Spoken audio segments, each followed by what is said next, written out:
Hi guys, for today's video, magluluto ako ng pork sinigang. Ayan, ilalagay ko na yung pork niya guys. At pakukuluin mo natin at halo-haloin natin guys. Nilalagyan ko ng yan ng mga ricado guys, tulad ng sibuyas at bawang. At nilalagyan ko ng guys nilalagay ko yung lemongrass. At sabaw niya guys. O diba ang galing? Ang sarap yan guys mamaya. Ayan, pakukuluin muna natin ang ating ulam guys. Pork sinigang. At halo-haloin muna natin. Para lalong sumasarap ang ating ulam guys. Pakukuluin natin ng mabuti. Ayan, kumukulo na siya guys. At ilalagay natin ang ating kangkong. Perfect sa sinigang. Pork sinigang. Ayan, ilalagay na muna natin ang lahat guys. Ang ating kangkong.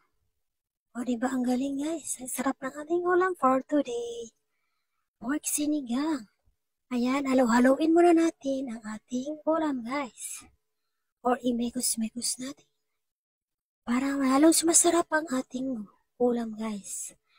Lalong sumasarap yan guys kapag nilalagyan mo yung sabaw guys na sili. Panigurado guys, mapaparami naman ang iyong kain yan guys. Mapapa-extra rice ganyan.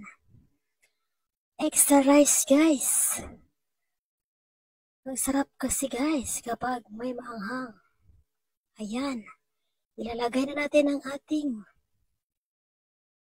sampalok. Sinigang na sampalok guys. O diba ang galing? Ayan, at halo-haloin na naman mo natin yan guys. Or imekos-mekos natin.